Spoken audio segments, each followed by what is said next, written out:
মানুষ তার ধর্মের অস্তিত্ব, আল্লাহ পাক রব্বুল আলামিনের তারিফ, এগুলো কষ্ট করে খুঁজে খুঁজে বের করে তার ইমানের বলে বলিয়ান হবে। এটাই হচ্ছে মানুষকে আল্লাহ পাক রব্বুল আলামিনের তরফ থেকে আদেশ।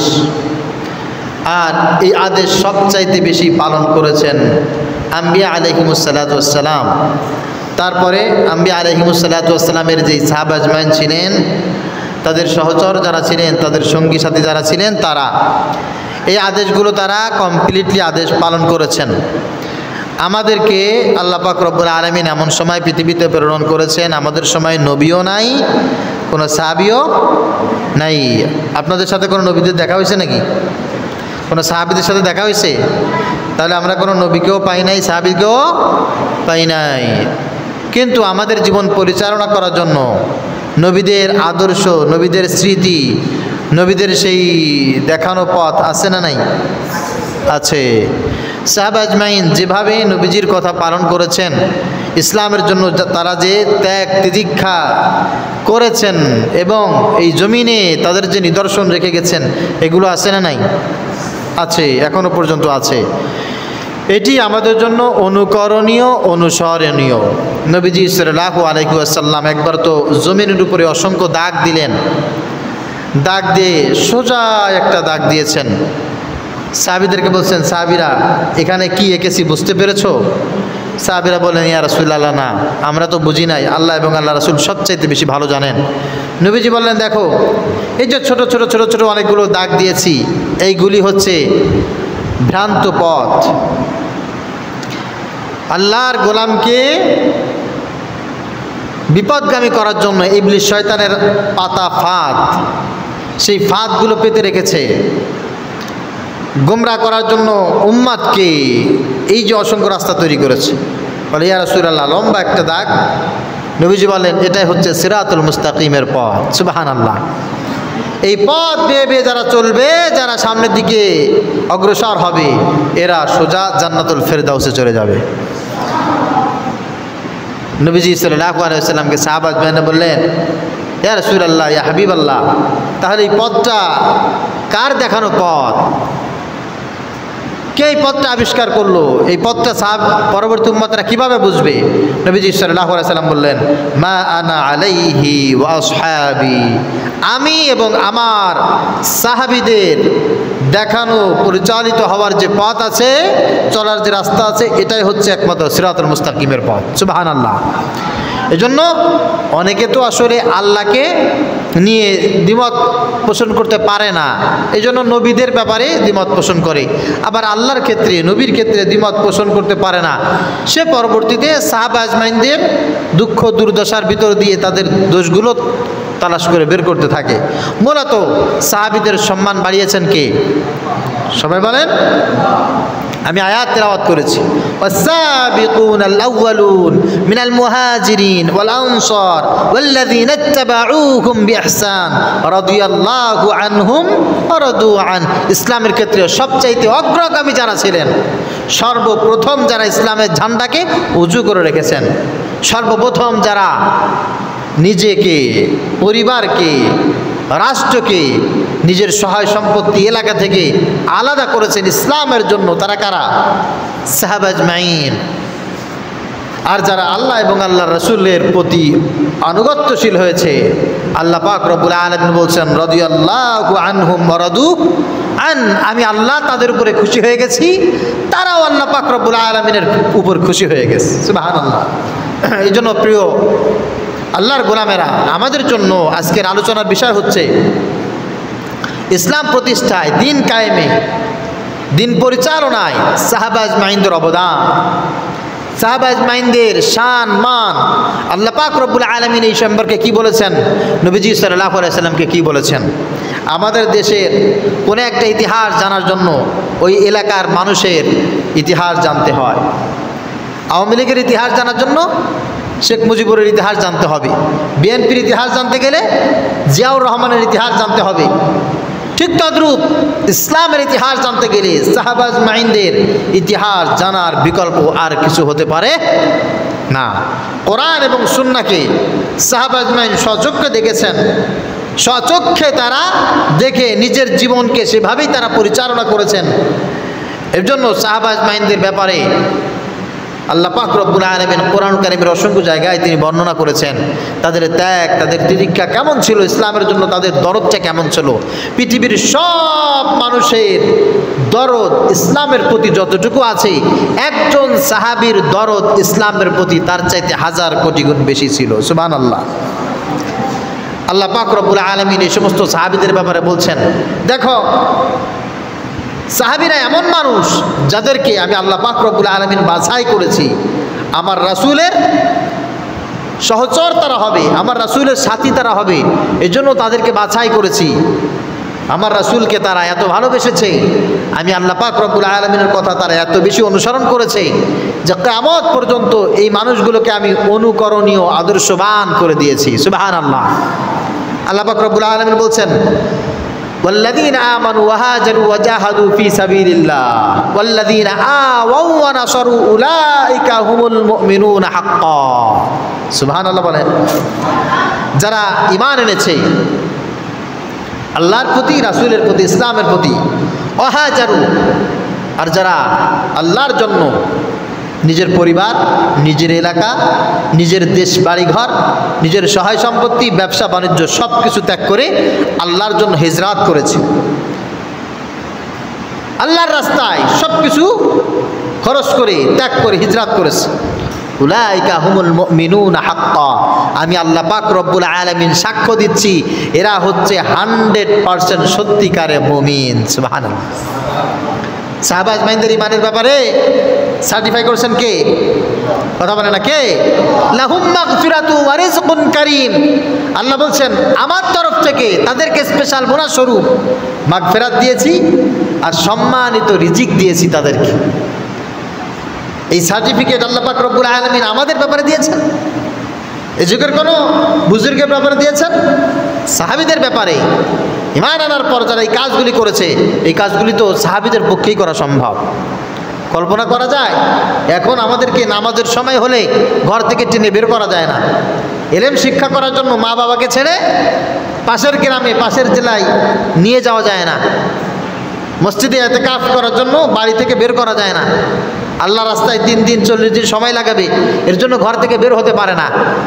এই হচ্ছে দ্বীনের প্রতি আমাদের টান। আর সাহাবা আজমাইন ঘর বাড়ি, সহায় সম্পত্তি, চাকরি বাকরি, ব্যবসা বাণিজ্য, নিজের দেশ ছেড়ে পর্যন্ত, এলাকা ছেড়ে পর্যন্ত হিজরাত করতে চলে গেছেন। আল্লাহ বলছেন এদের ঈমান কি কখনো ত্রুটিযুক্ত হতে পারে? এদের ঈমান হচ্ছে ত্রুটি মুক্ত, 100% খাঁটি ঈমানদার মুসলমান হচ্ছে তারা। সুবহানাল্লাহ। ইসলামের জন্য তাদের চাইতে বড় অবদান, বেশি অবদান কেউ রাখতে পারে না। অন্যত্র আল্লাহ পাক রব্বুল আলামিন বলছেন, লাকাদ রাদিয়াল্লাহু আনিল মুমিনিন ইয ইউবাইউনাকা তাহতা আশ-শাজারা ফাআলিমা মা ফি কুলুবিহিম। আমি আল্লাহ পাক রব্বুল আলামিন তাদের উপরে রাজি এবং খুশি হয়ে গেছি। কে বলছেন? কথা বলেন। আল্লাহ বলছেন কিছু মানুষের ব্যাপারে, সাহাবীদের ব্যাপারে আমি তাদের উপরে খুশি হয়ে গেছি, এত খুশি যে তারা যখন ইসলাম রক্ষা করার জন্য একটি জায়গায় বসে নবীজি সাল্লাল্লাহু আলাইহি সাল্লামের হাতের উপরে হাত রেখে বায়াত করেছিল, শপথ গ্রহণ করেছিল, যতক্ষণ পর্যন্ত ইসলামের আদর্শ রক্ষা করতে না পারবো, ইসলামকে যতক্ষণ পর্যন্ত সুমহান উচ্চ স্থানে নিয়ে যেতে না পারবো, ততক্ষণ পর্যন্ত আমরা বাড়ি ঘরে ফিরে যাব না। এই ওয়াদা কে করেছে? সাহাবা আজমাইন। কে করেছে বলেন? সাহাবা আজমাইন করেছে। এখনকার কোন আলেম পর্যন্ত এই কথা বলতে সাহস করে না, যতক্ষণ পর্যন্ত ইসলাম প্রতিষ্ঠা না করব, ইসলামের সম্মান ফিরে না পাবো, ইসলাম সব মানুষের কাছে পৌঁছে দিতে না পারবো, ইসলামের ইজ্জত রক্ষা করতে না পারবো, ইসলামকে যতক্ষণ পর্যন্ত রাষ্ট্রীয়ভাবে কায়েম করতে না পারবো, ততক্ষণ পর্যন্ত ঘরে ফিরে যাব না। এই জামানার অনেক আলেম পর্যন্ত এরকম কথা বলতে পারে না। সাহাবারা এই কথা বলেছে। যখন এই কথা বলেছে, আল্লাহ পাক রব্বুল আলামিন বলছেন এই সমস্ত সাহাবীদের উপরে আমি আল্লাহ পাক রব্বুল আলামিন খুশি হয়ে গেছি।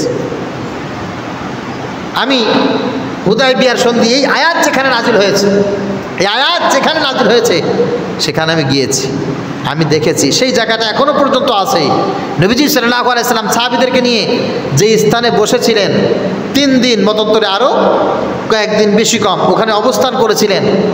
অবস্থান করার পর নবীজি সাল্লাল্লাহু আলাইহি ওয়াসাল্লাম একটা সন্ধি করেছিলেন, যেটাকে হুদাইবিয়ার সন্ধি বলা হয়।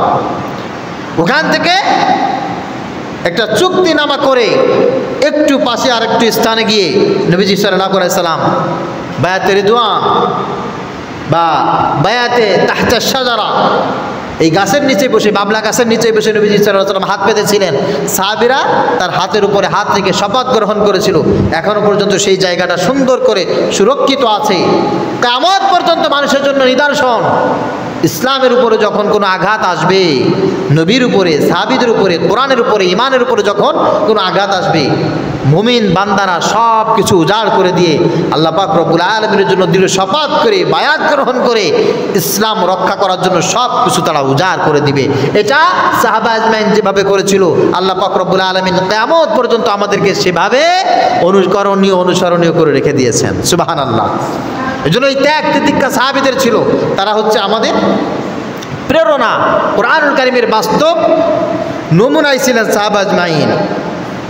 আল্লাহ পাক রব্বুল আলামিন বলছেন, ইন্নামাল মুমিনুনা আল্লাযীনা আমানু বিল্লাহি ওয়া রাসূলিহি সুম্মা লাম ইয়ারতাবু ওয়া জাহাদু বিআমওয়ালিহিম ওয়া আনফুসিহিম ফি সাবিলিল্লাহ উলাইকা আ'যামু দারাজাতান ইনদাল্লাহ। এই জমিনে ঈমান আনার পর আল্লাহর প্রতি, রাসূলের প্রতি যারা সব কিছু আল্লাহর জন্য বিসর্জন করে দিয়েছেন, এদের উৎকৃষ্ট উপমা নমুনা হচ্ছে সাহাবা আজমাইন। একজন মানুষ, তার স্ত্রী থাকবে, সংসার থাকবে, মা থাকবে, বাবা থাকবে, ভাই থাকবে, বোন থাকবে, ব্যবসা বাণিজ্য, লেখাপড়া, চাকরি বাকরি থাকবে।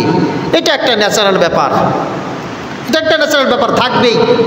কিন্তু এর ভিতর দিয়ে সেই ব্যক্তি আল্লাহ পাক রব্বুল আলামিনের কথা মানবে না, নবীজি সাল্লাল্লাহু আলাইহি ওয়াসাল্লামের কথা মানবে না, বা আল্লাহ এবং আল্লাহ রাসূলের কথাগুলোকে থার্ড পারসন সিঙ্গুলার নাম্বারের মতো দেখবে, 4 সাবজেক্ট মনে করবে। আবার ওই ব্যক্তি নবীজি সাল্লাল্লাহু আলাইহি ওয়াসাল্লামের সুপারিশ দাবি করবে, আল্লাহ পাক রব্বুল আলামিনের গোলাম হওয়ার জন্য আল্লাহর কাছে সুপারিশ করবে। হতেই পারে না, হতেই পারে না। তাহলে সাহাবা আজমাইন, তাদের সাথে তো নবী ছিলেন, নবী ছিলেন তাদের সাথে। তাদের এত কিছু করার কি দরকার ছিল? এত কষ্ট করার কি দরকার ছিল? কিন্তু তাদের জীবনের ঝুঁকি এত বেশি ছিল, তারা জীবনের এত বেশি রিস্ক নিয়েছে, কিয়ামত পর্যন্ত কোনো জাতি, কোনো দেশ, কোনো এলাকার মুসলমান, কোনো উলামা ইকরাম সাহাবা আজমাইনদের মতো দৃঢ় ইসবাতের মতো দাঁড়ানো সম্ভব হবে না, হবে না, হবে না। আল্লাহ তাআলা বলছেন, ফাল্লাযীনা হাজারু ওয়া উখরিজু মিন দিয়ারিহিম লানুবাউইআন্নাহুম ফিদ দুনিয়া হাসানা। সাহাবা আজমাইনরা শুধু হিজরত করেছে তা না, ওয়া উখরিজু মিন দিয়ারিহিম, তাদেরকে বাড়িঘর থেকে বের করে দেওয়া হয়েছে, এলাকা থেকে বের করে দেওয়া হয়েছে, দেশ থেকে বের করে দেওয়া হয়েছে, ঘর থেকে বের করে দেওয়া হয়েছে, খাবার বন্ধ করে দেওয়া হয়েছে। একটা সাহাবীর ব্যাপারে এমন বর্ণনা পাওয়া যায় না যে খাদ্যের অভাবে এলাকায় হামলা মামলার কারণে বা এলাকা থেকে বের করে দেবে এই কারণে কোনো একজন সাহাবী ইসলামী অনুসরণীয় যে আদর্শ আছে তা থেকে একদিনের জন্য বিরত রয়েছেন, এমন কোনো নিদর্শন পাওয়া যায়? কথা বলেন, যায় না। এমন কোনো নিদর্শন পাওয়া যায় না। অথচ একটু ভয় ভীতি আসলে অনেক মানুষ মুনাফিক হয়ে যায়, মুসলমানের সন্তানেরা মুনাফিক হয়ে যায়। কীরকম মুনাফিক? দেখবেন বিগত সময়ে অনেক শয়তান বজ্জাত পর্যন্ত দাড়ি রেখে হুজুর সেজেছিল। দাড়ি রেখে, বিশাল বড় দাড়ি রেখে হুজুর সেজে একেবারে আসবে আলাইহিস সালাতু ওয়াস সালাম। দীর্ঘ 15 বছর 16 বছর লুকায়া ছিল দাড়ি রেখে, টুপি মাথায় দিয়ে মুনাফিক সেজেছিল। যখন তাদের আসল রূপ প্রকাশ পেয়েছে, আবার তারা আলখেল্লা হয়ে গেছে। আলেমদের ব্যাপারে বিরূপ মন্তব্য করে, ইসলামের ব্যাপারে বিরূপ মন্তব্য করে। এগুলো মূলত মুনাফিকের জন্ম ছাড়া আর কিছু না। দ্বিমুখী নীতি অবলম্বন করা, সুযোগ পাইলাম তো তো ইসলাম পালন করলাম, ধর্ম পালন করলাম, সুযোগ পাইলাম তো আবার মুনাফিকি করলাম। আল্লাহ পাক রব্বুল আলামিন এদেরকে মুশরিক বলেছেন। কি বলেছেন? ফাইদা রাকিবু ফিল ফুলকি দাউল্লাহ মুখলিসিনা লাহুদ্দিন। আল্লাহ পাক রব্বুল আলামিন বলছে, দেখবা কিছু সংখ্যক মানুষের উপরে যখন দুর্যোগ চলে আসে, প্রাকৃতিক দুর্যোগ হোক অথবা কৃত্রিম দুর্যোগ হোক, এই যে মনে করেন এখন যদি 10 নম্বর সিগন্যাল জারি হয়ে যায়, মানুষ সব আল্লাহওয়ালা হয়ে যাবে, আল্লাহ বাঁচাও আল্লাহ বাঁচাও। হঠাৎ করে যদি কোনো দেশের সরকার বিরোধী দলীয় লোকের উপরে চিরুনি অভিযান চালায়, বিরোধী দলের নেতা নেত্রী সব কী হবে? আল্লাহওয়ালা হয়ে যাবে, আল্লাহ বাঁচাও আল্লাহ বাঁচাও। যখন ঝড় থেমে যাবে, যখন ওই জালেম তার জুলুম ধরা খেয়ে থেমে যাবে, তখন ওই শয়তানগুলো বলবে কি, যাক মুক্তি পেয়ে গেছি, আবার হই হুল্লো শুরু করে দেবে। ফালাম্মা নাজ্জাহুম ইলাল বার ইযা হুম ইউশরিকুন। এজন্য আমরা দেখেছি ইতিপূর্বে কিছু লোক, কিছু সংখ্যক মানুষ তারা বিপদে পড়ে জুলুমের শিকার হয়ে দাঁড়িয়ে রেখে আল্লাহওয়ালা হয়ে গেছে, আল্লাহওয়ালা হয়ে গেছে, ভালো হয়ে গেছে, মুত্তাকি পরেজগারের মতো হয়ে গেছে। আলেমুল আমাদের সাথে ছিল, আমাদের কথা শুনতো, আমাদের কাছে এসে সবক নিত। আবার যখন ফ্যাসিস্ট চলে গেছে, তাদের সেই মুশরিকের চরিত্র আবার ফুটে উঠেছে, হই হুল্লো আবার শুরু করে দিয়েছে। আল্লাহ পাক রব্বুল আলামিন বলছেন, না,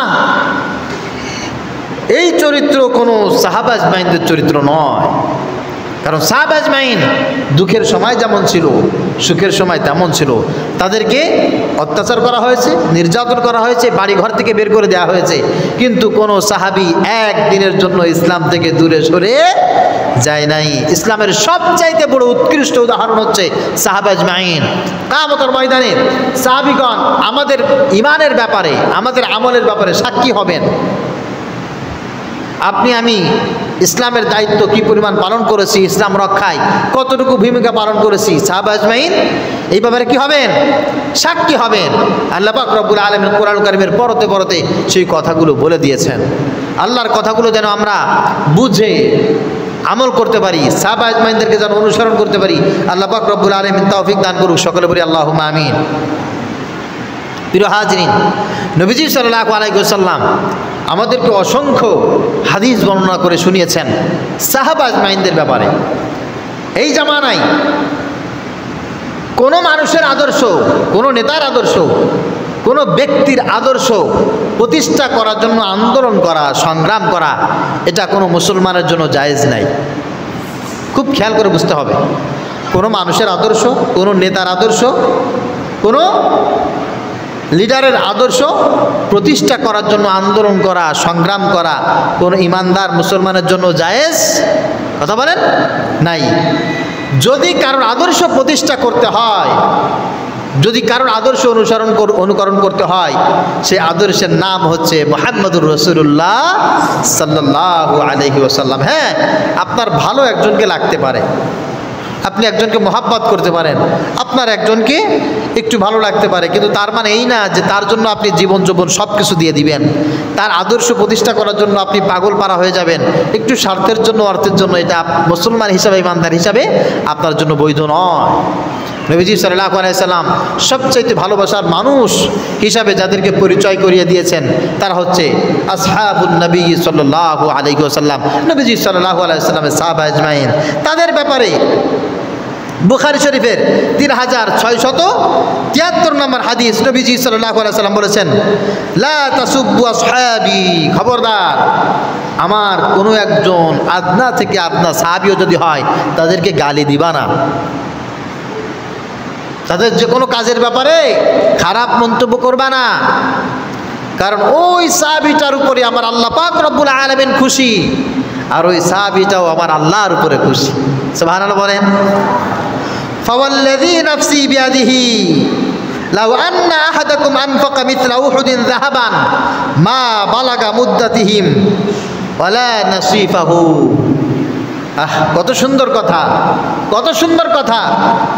কত ভালো ভালো মানুষের প্রশংসা আমরা করে থাকি।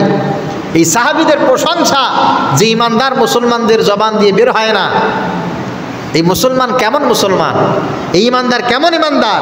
নবীজি বলছেন, আল্লাহর ইজ্জতের শপথ, যেই আল্লাহ পাক রব্বুল আলামিন আমাকে সৃষ্টি করেছেন, যার হাতে আমার প্রাণ, আমার হায়াতের মালিক, মৌতের মালিক, সব কিছু যে আল্লাহ, সে আল্লাহর নামে শপথ করে বলতেছি, লাউ আন্না আহাদাকুম আনফাকা মিসলা উহুদিন যাহাবান,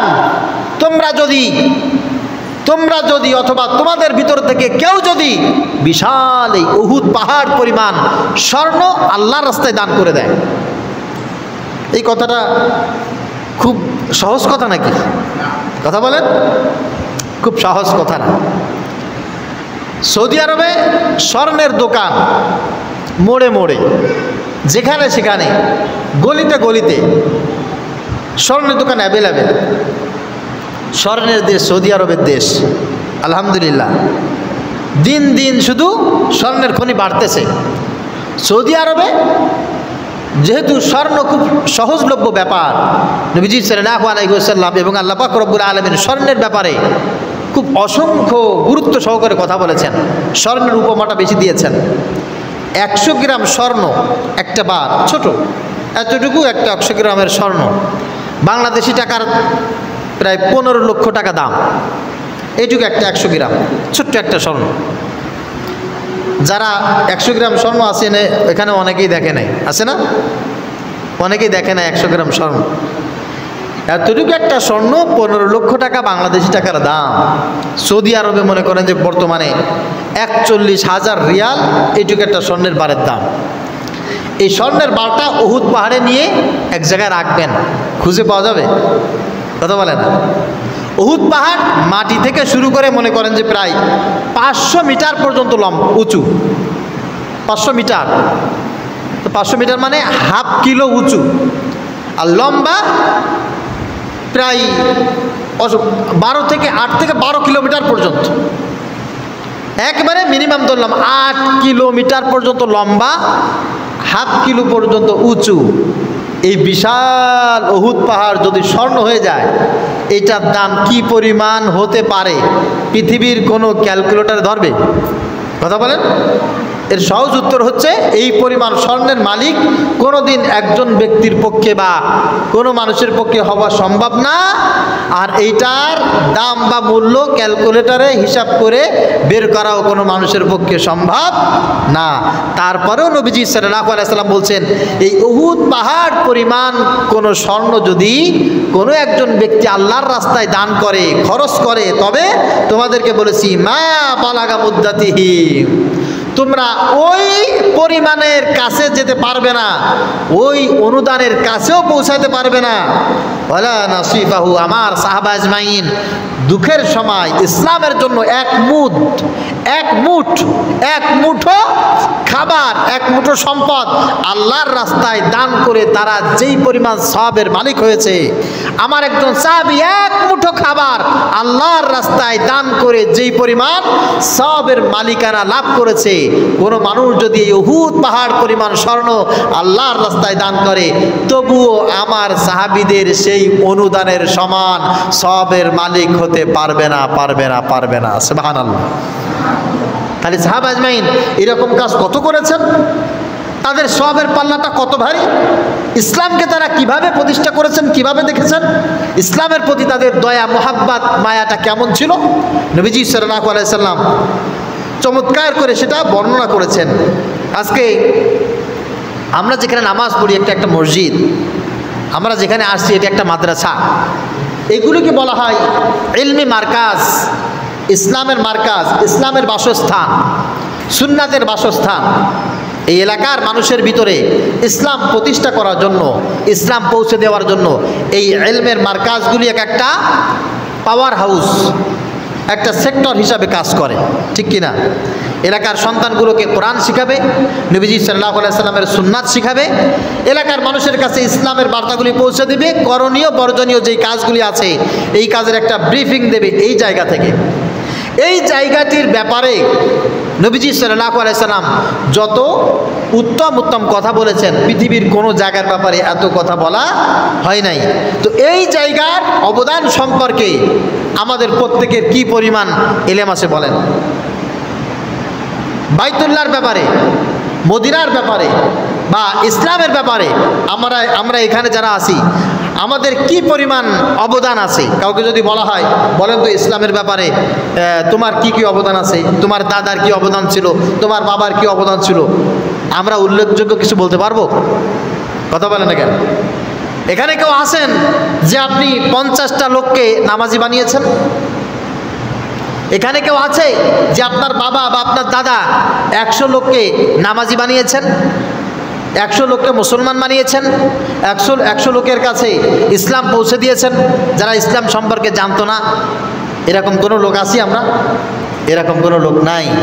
অথচ নবীজি সাল্লাল্লাহু আলাইহি সাল্লাম বলছেন আমার সাহাবীদের ইসলামের ব্যাপারে যে অবদান ছিল তোমরা শুনলে অবাক হবে। নবীজি সাল্লাল্লাহু আলাইহি সাল্লাম বলছেন, মুসলিম শরীফের 1745 নম্বর হাদিস, মা মিন নাহিয়াতিন মিন নওয়াহিল মদিনা,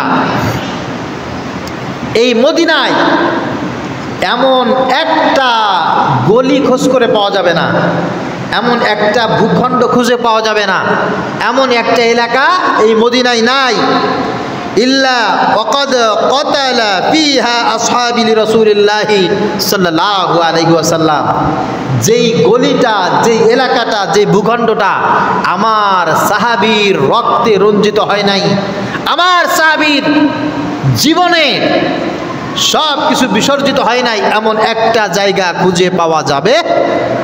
সুবহানাল্লাহ বলেন। ইসলাম রক্ষা করার জন্য, ইসলাম পৌঁছে দেওয়ার জন্য মদিনার প্রত্যেকটা অলিতে গলিতে সাহাবীদের রক্ত ঝরেছে। প্রত্যেকটা জায়গায় সাহাবা আজমাইনদের খুন পড়ে আছে, ত্যাগ পড়ে আছে। আহারে, কখনো কখনো সাহাবীদের লাশ পড়ে থাকতো, কখনো কখনো সাহাবীদের রক্ত শুকিয়ে ওখানে অসাড় হয়ে পড়ে থাকতো। নবীজি সাল্লাল্লাহু আলাইহি সাল্লাম ওগুলো দেখতেন আর আল্লাহর কাছে দোয়া করতেন। নবীজি বলছেন এই মদিনার এমন একটা গলি খোঁজ করে পাওয়া যাবে না, আমার সাহাবীদের এমন সাহাবীর রক্ত যেই সাহাবীর জীবনে খাবারের অভাব ছিল না, তাদের সংসারে সুখ শান্তির অভাব ছিল না, তাদের বংশমর্যাদার কোনো ঘাটতি ছিল না, সব কিছু ছিল তাদের, সব কিছু নিয়ে তারা সুখে শান্তিতে বসবাস করতে পারত। কিন্তু তারপরেও ইসলাম প্রতিষ্ঠা করার জন্য, ইসলামের জন্য তারা এই পরিমাণ কষ্ট করেছে যে মদিনার এমন একটা অলিগলি নাই যেখানে আমার সাহাবীর রক্ত ঝরে নাই। আল্লাহু আকবার। মসজিদে নবাবী, এখনকার মসজিদে নবাবী যেখানে আছে, যে অবস্থা আছে, যদি এখন কেউ হজে যায় আর যদি ইসলাম সম্পর্কে তার ইলম না থাকে, সে মসজিদে যে শুধু পিলার গুনবে। কি করবে বলেন? ও আল্লাহ, কত সুন্দর পিলার সাজিয়ে গুছিয়ে একেবারে স্বর্ণের মতো রেখে দিয়েছে, এখান থেকে এসির হাওয়া বের হচ্ছে, ওখানে কোরআন শরীফ আছে, ওখানে এ আছে, ও আছে, তা আছে, সাউন্ডগুলো কেমন, ইত্যাদি ইত্যাদি বের করবে। মসজিদে নবাবীর ফ্লোর থেকে ছাদ পর্যন্ত হাইট প্রায় 45 ফিট। কয় ফিট? মসজিদে নবাবীর ফ্লোর থেকে ছাদ পর্যন্ত হাইট কত? 45 ফিট লম্বা, উঁচু, এত বিশাল বড় হাইট এই মসজিদে নবাবী। ইসলাম সম্পর্কে, ইসলামের ইতিহাস সম্পর্কে, সাহাবীদের সম্পর্কে যাদের ধারণা নাই তারা শুধু এগুলো গোনে। দরজা কয়টা, পিলার কয়টা, কোন পিলার কেমনে বানাইলো, কোন রাস্তা কমনে গেছে, ও সুবহানাল্লাহ, বিশাল কিছু। আর ইসলাম সম্পর্কে যার ধারণা আছে সেই জিনিসটা তালাশ করে না, সে দেখতে চায় এটার ইতিহাস কি। নবীজি যে বলেছেন এই মদিনার অলিগলি এমন কোনো জায়গা নাই যেখানে সাহাবীদের রক্ত নাই, ইতিহাস কি। আমি আপনাদেরকে ছোট্ট একটা বর্ণনা দিচ্ছি। মসজিদে নবাবীর ভিতরেই, অংশের ভিতরেই নবীজি সাল্লাল্লাহু আলাইহি সাল্লামের রওজা মুবারক অবস্থিত। মসজিদে নবাবীর ভিতরেই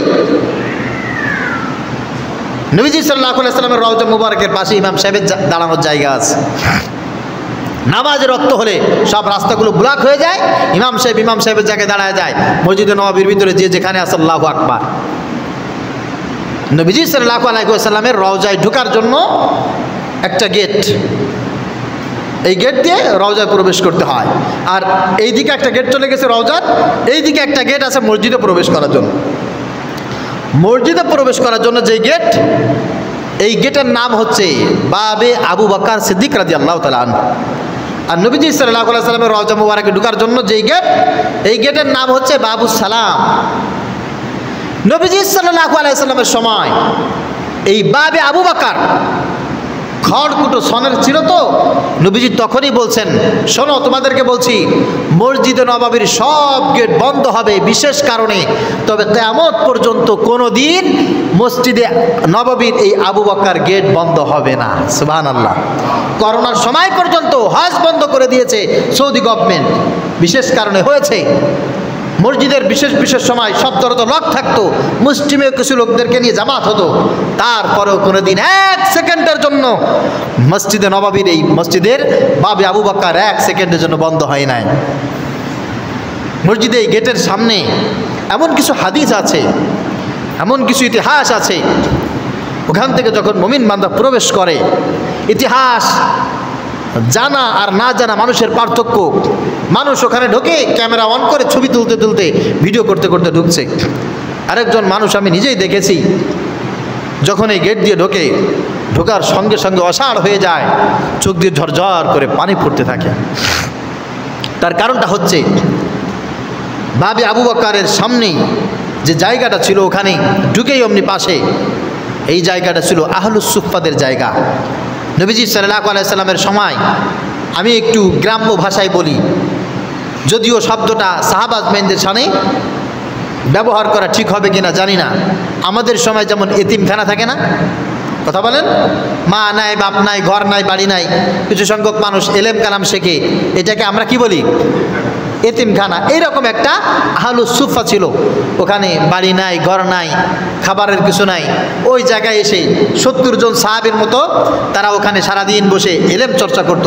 কোরআনুল কারিমের আয়াত যেগুলি নাজির হতো নবীজি সাল্লাল্লাহু আলাইহি সাল্লামের হায়াত দশায়, কোরআনুল কারিমের আয়াতগুলি লিখা অনুমতি ছিল, কিন্তু নবীজির হাদিসগুলি, নবীজি যে কথাগুলি বলতেন, এইগুলি লিখার অনুমতি ছিল না।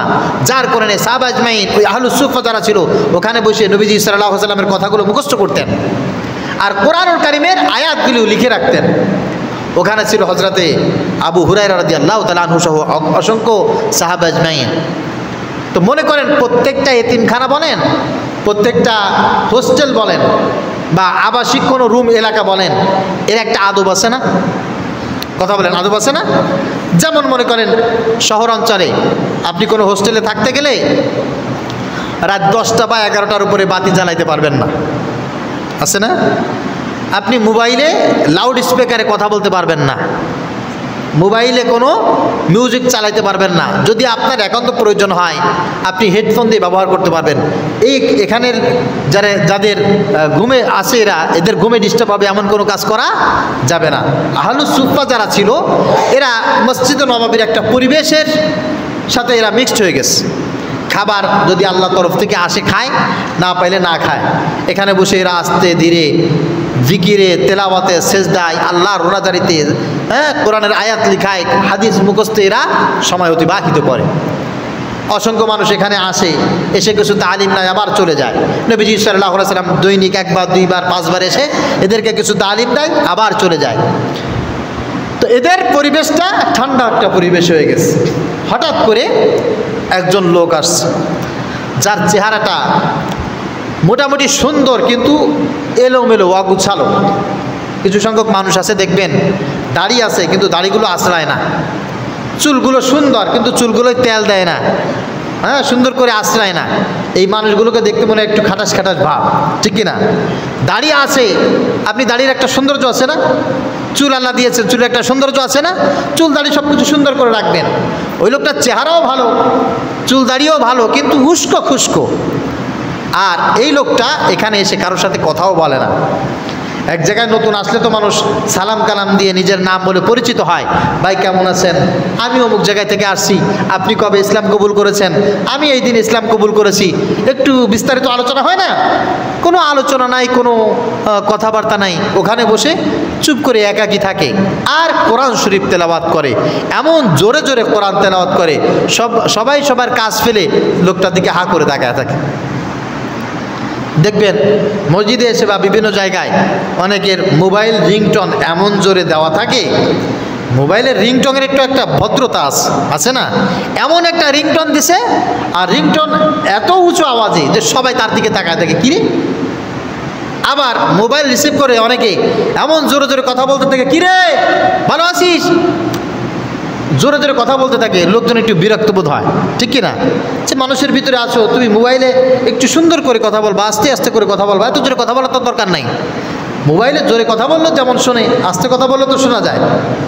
তো লোকটা ভিতরে আসছে আহলুস সুফফাদের ভিতরে, উনি তেমন কথাও বলেন না, চেহারা সুন্দর কিন্তু উস্কো খুস্কো, চেহারার প্রতি তেমন কোনো যত্ন তিনি নেন না, আর কোরআন কারীম জোরে জোরে তেলাওয়াত করে। সাহাবা আজমাইনকে ঘুমাইতে পারে না, কেউ একটু বিশ্রাম নেবে, বিশ্রাম নিতে পারে না, এভাবে বেশ কিছুদিন চলে গেল, ওই লোকটার কোনো পরিবর্তন নেই। তো একটা পরিবেশে এক জায়গায় আসার পরে 2, 4, 5 দিন, 1 সপ্তাহ, 1 মাস থাকলে তো একটা মানুষের পরিবর্তন হয়, হয় না? আমাদের গ্রামগঞ্জের কিছু মানুষ আছে অতি সন্ন্যাসী, খুব বেশি স্মার্ট, ঢাকায় 1 মাস থেকে আসার পরে ঢাকায় ভাষায় কথা বলে এলাকায় আসে না? এটা কোনো ভালো মানুষের আলামত না। হ্যাঁ, এটা কোনো ভালো মানুষের আলামত না। এটা হচ্ছে মানে কি বলে, অতিমাত্রায় বেশি ভদ্র এগুলা। ইন্ডিয়ায় 2 মাস থেকে আসার পরে ইন্ডিয়ার মতো এসে কথা বলে।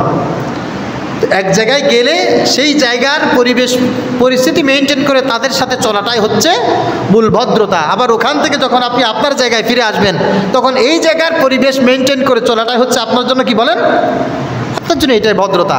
তা উনি বেশ কিছুদিন হয়ে গেছে, কোনো পরিবর্তন হয় নাই।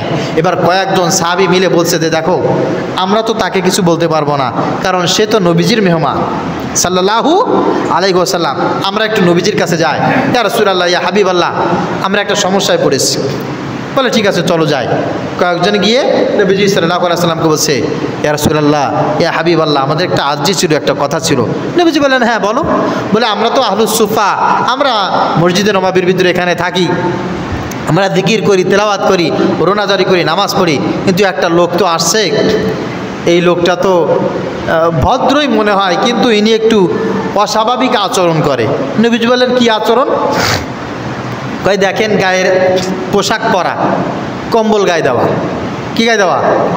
কম্বল। একটা কম্বল ছিঁড়ে অর্ধেক পরা আর অর্ধেক কাঁধের পরে দিয়ে রাখছে। আর এই লোকটা কারোর সাথে কথাও বলে না, চুপচাপ থাকে, সারাদিন কোরআন শরীফ পড়ে, এত জোরে জোরে পড়ে। ইয়া রাসূলুল্লাহ, আমরা খাইতেও কষ্ট হয়, ঘুমাইতেও কষ্ট হয়, আমরা একটু বিশ্রাম নেব তাও কষ্ট হয়। আপনি যদি তাকে একটু ডেকে বলে দিতেন যে দেখো, এখানে তো অনেক মানুষ থাকে, এত মানুষের ভিতরে তুমি জোরে জোরে কোরআন তেলাওয়াত করো না। নবীজি সাল্লাল্লাহু আলাইহি সাল্লাম বলছেন তাকে ডাক দাও।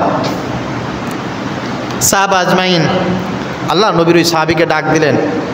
ডাক দিয়ে যখন নবীজি সাল্লাল্লাহু আলাইহি সাল্লামের সামনে সাহাবী দাঁড়িয়েছে, নবীজি সাল্লাল্লাহু আলাইহি সাল্লাম তার চেহারার দিকে তাকিয়ে ঝরঝর করে চোখ দিয়ে পানি ফেলে দিয়েছে, দিয়ে বলছে, আমার সাহাবীরা, তোমাদের কাছে আমার একটা অনুরোধ, এই লোকটাকে কোরআন শরীফ আস্তে পড়তে বলো না, এ যেভাবে উঁচু আওয়াজে কোরআন পড়তেছে, একে এইভাবে উঁচু আওয়াজে কোরআন শরীফ পড়তে দাও, কারণ এর চাইতে ধনী ব্যক্তি তোমাদের ভিতরে কেউ ছিল না, এর চাইতে সহায় সম্পত্তি তোমাদের ভিতরে কেউ ছিল না। তোমরা সব মানুষের সম্পদ একত্রিত করলে এর বাবার যে সম্পদ আছে সেই সম্পদের কানাকড়িও হবে না। বহু আগে ইসলাম কবুল করেছে, আমার সাথে সাক্ষাৎ করেছে। একদিন অপেক্ষা ছিল আমার, তার বাবাকে বলবে, তার চাচাকে বলবে। একদিন তার চাচাকে বলছে, চাচা, মুহাম্মাদের যে ইসলাম ধর্ম এখন সবার মুখে মুখে আছে, এই সম্পর্কে মন্তব্য কি? তার চাচা বলেছে, ভাতিজা, এটা তো খুব ভালো। বলে, চাচা, ইসলাম ধর্ম কবুল করলে কেমন হয়? বলে, যারা কবুল করেছে তারা তো ভালো কাজই করেছে। বলে, চাচা, আমি তো ইসলাম ধর্ম কবুল করেছি। এই ব্যক্তি যখন তার চাচাকে বলছে ইসলাম ধর্ম কবুল করেছি, তার চাচা বলতেছে, ভাতিজা, এটার অর্থ জানো? এর পরিস্থিতি সম্পর্কে, কর্মফল সম্পর্কে তোমার ধারণা আছে? বলে, না, তা তো নাই। বলে, এর মানে হচ্ছে তোমাকে এই সহায় সম্পত্তি সব কিছু থেকে বঞ্চিত করা হবে। বলে, আলহামদুলিল্লাহ, মেনে নিলাম। এর মানে হচ্ছে জীবনে কোনোদিন আমাদের পরিচয় দিতে পারবে না। সে বলছে, চাচা, আমি মেনে নিলাম। এর মানে হচ্ছে আমাদের এলাকা থেকে বের হয়ে যেতে হবে, জীবনে আমাদের কোনো পরিচয় তুমি আর কোথাও দিবে না। বলেন, চাচা, মেনে নিলাম। সব কিছু মেনে নিয়ে যখন চলা শুরু করে দিয়েছে, চাচা ডাকছে, ভাতিজা, এদিকে আসো, এদিকে আসো। এত ভালোবাসা ইসলামের প্রতি, তোমার পরনের পোশাকটা খুলে দাও, পরনের পোশাক পর্যন্ত তোমাকে নিতে দেওয়া হবে না। এই আব্দুল্লাহ জুল বাজালাইন ইসলাম আনার জন্য আমার প্রেমে পড়ে গায়ের পোশাক খুলে দিয়েছে। তার মা সহ্য করতে না পেরে ঘর থেকে একটা কম্বল ছিঁড়ে অর্ধেক করে একটা কম্বল তার বয়স্ক ছেলেকে পরিয়ে দিয়ে আর একটা কম্বল গায়ে দিয়ে বলছে, বাবা যা, ইসলামের জন্য তোকে ওয়াকফ করে দিলাম। নবীজি সাল্লাল্লাহু আলাইহি সাল্লাম বলছেন, আমার সাহাবীরা ইসলাম আনার জন্য এই সাহাবী কিছু আনতে পারে নাই, তার কলিজার ভিতরে যে আগুন দাও দাও করে চলছে, এই আগুন নিভানোর জন্য জবান দিয়ে যত উঁচু আওয়াজে কোরআন শরীফ পড়বে, আল্লাহ পাক রব্বুল আলামিন তত দ্রুত তার দিলটা ঠান্ডা করে দেবে। একে আস্তে কোরআন শরীফ পড়তে বলো না। এই সাহাবীদের ইসলামের ব্যাপারে যে অবদান, পৃথিবীর কোনো মানুষের এই রকম অবদান রাখা সম্ভব? কথা বলেন। আজকে আমরা দেখতেছি কত মানুষ খ্রিস্টান হয়ে যাচ্ছে, অর্থের কারণে অভাবে পড়ে ঈমান হারাচ্ছে, মুনাফিক হয়ে যাচ্ছে। আর সাহাবা আজমাইনদের ব্যাপারে নবীজি সাল্লাল্লাহু আলাইহি সাল্লাম এমন দৃষ্টান্ত উপস্থাপন করলেন। আমার নবী সাল্লাল্লাহু আলাইহি সাল্লাম বলছেন, শোনো, তোমাদেরকে বলছি, আমার সাহাবীরা এক মুষ্টি চাউল আল্লাহর রাস্তায়, খাবার আল্লাহর রাস্তায় দান করার কারণে যে সওয়াবের মালিক তারা হয়েছে, তোমাদের মতো মানুষ কিয়ামত পর্যন্ত উহুদ পাহাড় পরিমাণ স্বর্ণ যদি আল্লাহর রাস্তায় দান করে, আমার সাহাবীরা এক মুঠ খাবার আল্লাহর রাস্তায় দান করে যে সওয়াবের মালিক হয়েছে, এই এক উহুদ পাহাড় স্বর্ণ আল্লাহর রাস্তায় দান করে সেই সওয়াবের মালিক তোমরা হতে পারবে। এই জন্য এই সাহাবীদের অবদান সম্পর্কে আমরা নিজেরা জানবো, আমাদের সন্তানদেরকে জানাবো, এটাই হচ্ছে আমাদের সবচেয়ে বড় কাজ। আর পক্ষান্তরে নবীজি সাল্লাল্লাহু আলাইহি সাল্লাম বলছেন, এই মদিনার এমন কোনো অলি গলি নাই, এমন কোনো জায়গা নাই যে আমার সাহাবীর রক্ত ঝরে নাই।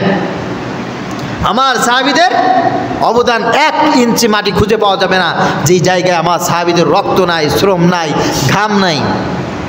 তো তোমাদেরকে বলছি, এই সাহাবীদের সম্পর্কে তোমরা সতর্ক থাকো। এই সাহাবীদের মহাব্বত, এই সাহাবীদের ভালোবাসা, এই সাহাবীদের অনুকরণীয় আদর্শনীয় যা কিছু আছে সব কিছু যেন তোমাদের উৎকৃষ্ট পাতেও হয়। আমি নবীজি সাল্লাল্লাহু আলাইহি সাল্লাম তোমাদের ব্যাপারে এই অবদান রেখে গেলাম। হযরত আবু বকর রাদিয়াল্লাহু তাআলা আনহু সম্পর্কে নবীজি সাল্লাল্লাহু আলাইহি সাল্লাম বলছেন, ইন্না আবু বকর ক্বাদ ফাদ্দালাকুম জামিআন ইয়াউমাল হিজরাতি কানা মা রাসূলিল্লাহি সাল্লাল্লাহু আলাইহি সাল্লাম ওয়া তারাকা আহলুহু ওয়া মালুহু। আমার সাহাবীরা পৃথিবীতে কিয়ামত পর্যন্ত যত আমার উম্মত এই পৃথিবীতে আগমন করবে, সব উম্মতের উপরে আমার আবু বকরকে আল্লাহ পাক রব্বুল আলামিন সবচাইতে বেশি সম্মানিত করেছেন। সুবহানাল্লাহ। যত মানুষ পৃথিবীতে কিয়ামত পর্যন্ত আসবে, সব মানুষের আমলের নেকি যদি এক পাল্লায় রাখা হয়, আর আমার আবু বকরের এক রাতের নেকি যদি এক পাল্লায় রাখা হয়, আবু বকর রাদিয়াল্লাহু তাআলা আনহুর এক রাতের নেকি সমস্ত উম্মতের নেকির চাইতে বেশি হয়ে যাবে। সেই রাতটা কোন রাত? নবীজি সাল্লাল্লাহু আলাইহি সাল্লাম বলছেন ইয়াউমাল হিজরা, গারে সুরে। নবীজি সাল্লাল্লাহু আলাইহি সাল্লাম হিজরাতের রাতে হযরত আবু বকর রাদিয়াল্লাহু তাআলা আনহুকে উঠেছিলেন। সেই গুহাটা এখনো পর্যন্ত ওভাবেই আছে।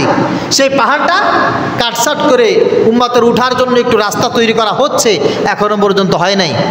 আমি নিজে উঠেছিলাম 750 মিটার, প্রায় 900 সিঁড়ি। কয়টা বলেন? 1টা 2টা 3টা সিঁড়ি, এভাবে উঠতে উঠতে 900 সিঁড়ি অতিক্রম করে আপনাকে সেই গাড়ে সুরে উঠতে হবে। 2 থেকে 2.5 ঘন্টা সময়, প্রায় 1700 মিটার পর্যন্ত হেঁটে 2 কিলোর কাছাকাছি উপরে আপনার উঠে সেই জায়গাটিতে এখনো পর্যন্ত ওই জায়গাটা ওই অবস্থায় আছে। আমি সেখানে বসেছি যেখানে হযরত আবু বকর বসেছিলেন, আমি সেখানে অবস্থান করেছি যেখানে অবস্থান করেছিলেন মুহাম্মদুর রাসূলুল্লাহ সাল্লাল্লাহু আলাইহি ওয়াসাল্লাম। ওই জায়গাটিতে আবু বকর রাদিয়াল্লাহু তাআলা আনহু নবীজি সাল্লাল্লাহু আলাইহি ওয়াসাল্লামকে সাথে নিয়ে হযরত আবু বকরের উরুর উপরে মাথা দিয়ে নবীজি ঘুমিয়েছেন। আর গর্তের ভিতরে, ওই গুহার ভিতরে অসংখ্য গর্ত ছিল, ছিদ্র ছিল। আবু বকর রাদিয়াল্লাহু তাআলা আনহু ভাবলেন নবীজি ঘুমাচ্ছে, এখন তার বিশ্রামের প্রয়োজন। তিনি গায়ের চাদর ছিঁড়ে টুকরো টুকরো করে সব গর্তগুলো বন্ধ করলেন। একটা গর্ত বন্ধ করা সম্ভব হয় নাই, তার কাছে গর্ত বন্ধ করার মতো কিছু নাই। তিনি পায়ের আঙ্গুলি ওখানে দিয়ে গর্ত বন্ধ করে নবীজিকে শান্তিভাবে ঘুমানোর সুযোগ করে দিলেন। ওই গর্তের ভিতরে একটা সাপ ছিল, কথিত আছে মুসা আলাইহিস সালাতু ওয়াস সালামের জামানা থেকে শুরু করে এই সাপটা আল্লাহর কাছে দোয়া করেছিল, ইয়া রব, আমি আপনার আখির জামানার পয়গম্বরের সাথে সাক্ষাৎ করতে চাই। আল্লাহ পাক রব্বুল আলামিন বললেন, আমার নবী একদিন হিজরত করবে, এই গুহায় এই জায়গায় অবস্থান করবে, দেখা করতে চাইলে তুমি ওখানে অবস্থান করো। সেই প্রায় 4500 বছর ধরে সেই সাপটি ওখানে অপেক্ষা করতেছিল। নবীজি সাল্লাল্লাহু আলাইহি সাল্লাম ঘুমিয়ে, আবু বকর রাদিয়াল্লাহু তাআলা আনহু ওইখানে পা দিয়ে রেখেছে। সাপ দংশন করতে করতে করতে করতে আবু বকর রাদিয়াল্লাহু তাআলা আনহুর সমস্ত শরীর বিষের নীল হয়ে যখন শরীর ফেরে যাচ্ছে, হযরত আবু বকরের চোখ দিয়ে পানি পড়েছে। নবীজি সাল্লাল্লাহু আলাইহি সাল্লামের কাপড় মুবারকে পানি পড়ার সঙ্গে নবীজি চোখ মেলে বললেন, আবু বকর কাঁদছো? লিমাযা তাবকি? আবু বকর কেন কাঁদছো? তোমার পরিবার ছেড়ে এসেছো, টাকা পয়সা সহায় সম্পত্তি এলাকা ছেড়ে আসছো, এগুলোর জন্য মায়া লাগছে? হযরত আবু বকর বললেন, না ইয়া রাসূলুল্লাহ, কারণটা হচ্ছেই আমি একটা পা দিয়ে এখানে বন্ধ করে রেখেছিলাম, আমাকে সাপে দংশন করেছে। নবীজি বললেন, কোনো টেনশন নাই, সাপটাকে বের হয়ে আসার সুযোগ দাও। হযরত আবু বকর পা সরালেন, সাপ নবীজির সাথে কথা বললো, সালাম দিল, নবীজি তাকে যেতে বললেন, সাপ চলে গেল।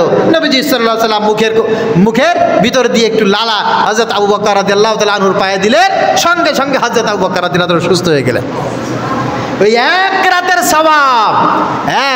সওয়াব আবু বকর রাদিয়াল্লাহু তাআলা আনহু আল্লাহ পাক রব্বুল আলামিনের তরফ থেকে এই পরিমাণ তাকে দেওয়া হয়েছে, কিয়ামত পর্যন্ত সব উম্মতের নেকি এক পাল্লায় রাখা হবে। হযরত আবু বকর রাদিয়াল্লাহু তাআলা আনহুর ওই এক রাতের সওয়াব এক পাল্লায় রাখা হবে, তাও আবু বকর রাদিয়াল্লাহু তাআলা আনহুর সওয়াবের সমান হবে। এই আবু বকর যে কাজ করেছে সেই কাজ তোমার পছন্দ না।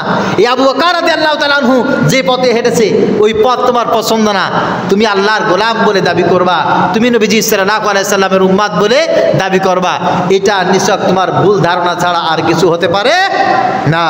নবীজি সাল্লাল্লাহু আলাইহি সাল্লাম বলছেন, শোনো, আয়াতুল ঈমান হুব্বুল আনসার ওয়া আয়াতুন নিফাক বুগদুল আনসার। আমার সাহাবীদের ভিতরে দুই ধরনের সাহাবী, একটা হচ্ছে আনসার, একটা হচ্ছে মুহাজির।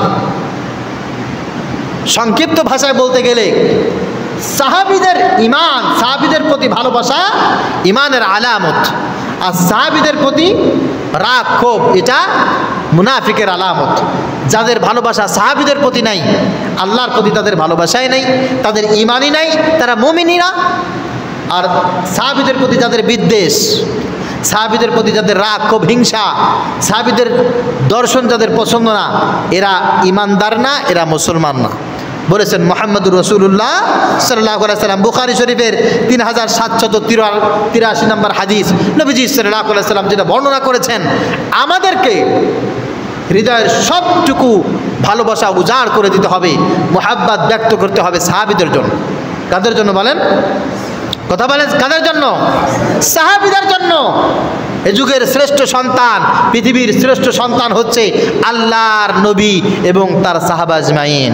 পৃথিবীতে যদি কোনো মানুষের আদর্শে শান্তি প্রতিষ্ঠিত হয়, কোনো মানুষের শান্তি প্রতিষ্ঠা করার জন্য যদি আন্দোলন সংগ্রাম করা যায়, তারা হচ্ছেন আল্লাহর নবী এবং তার সাহাবা আজমাইন।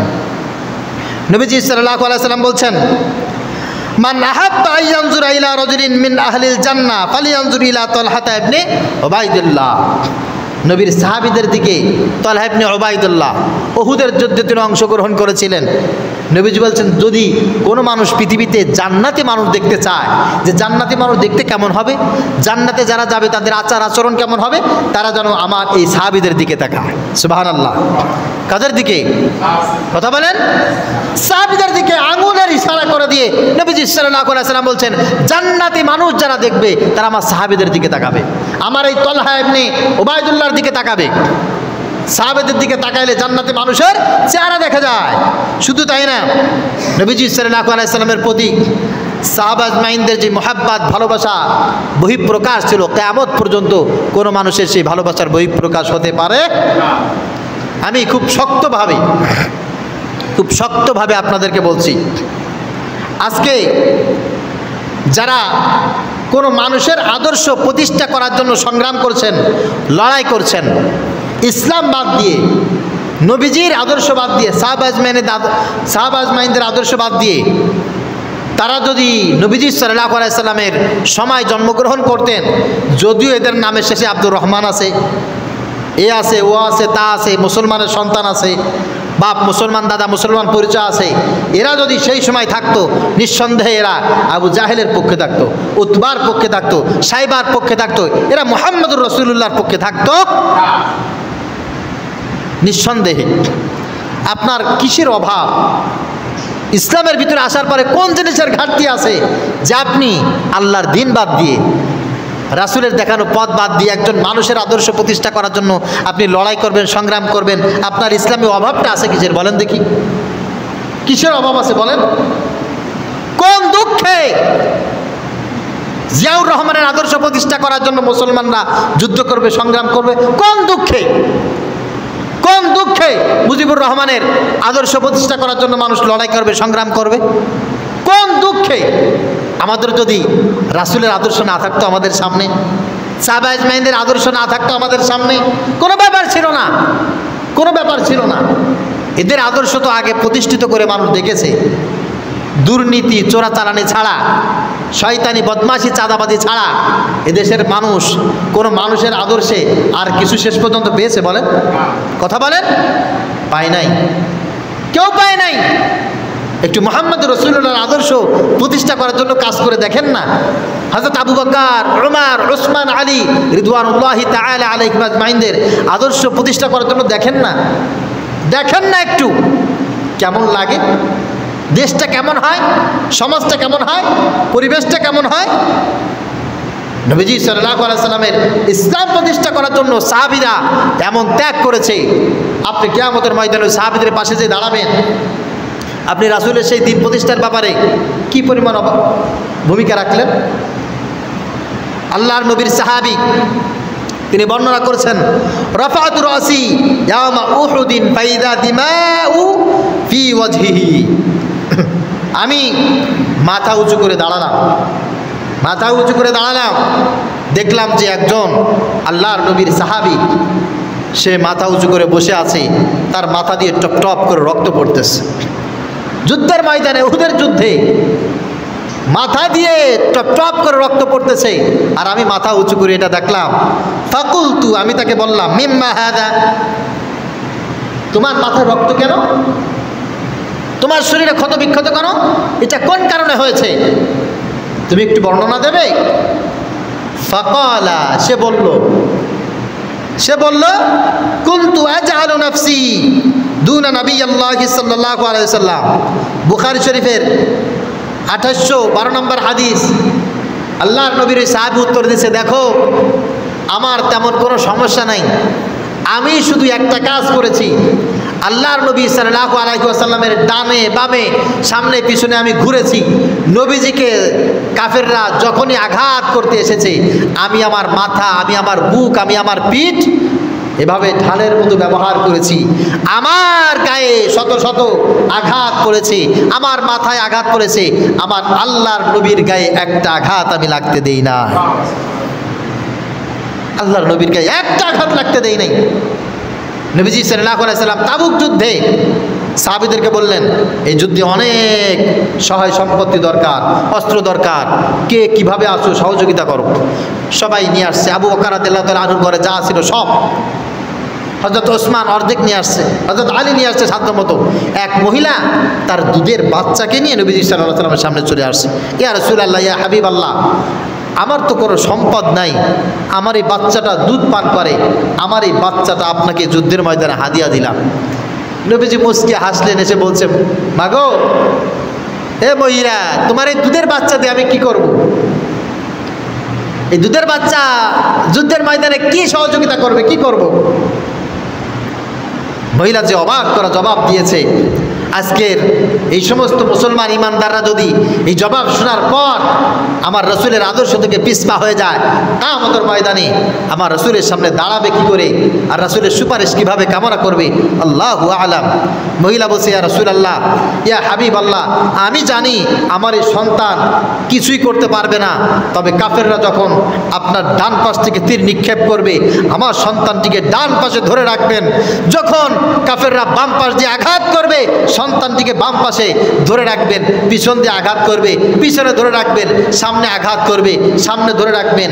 কাফেরদের তরবারির আঘাতে আমার সন্তান টুকরো টুকরো হয়ে যাবে, আমার আল্লাহর রাসূল নিরাপদে থাকুক, এটাই হচ্ছে আমার সবচাইতে বড় চাওয়া পাওয়া।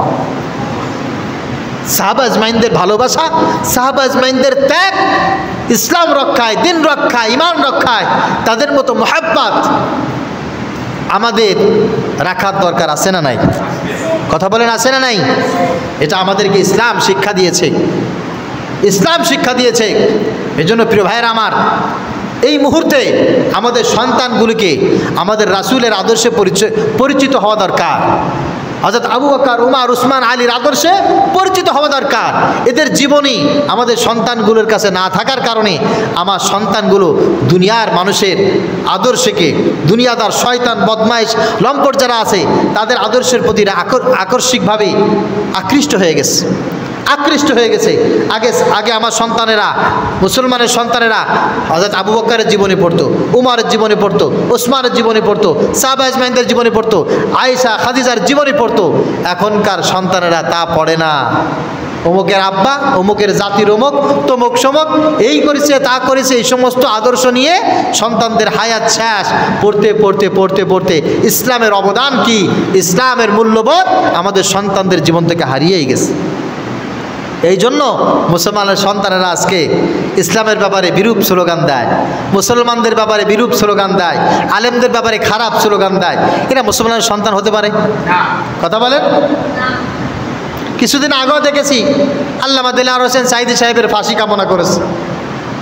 এই তো দাড়ি টুপি মাথায় দিয়ে মুসলমানের সন্তানেরা আলেমদের ফাঁসি কামনা করেছে।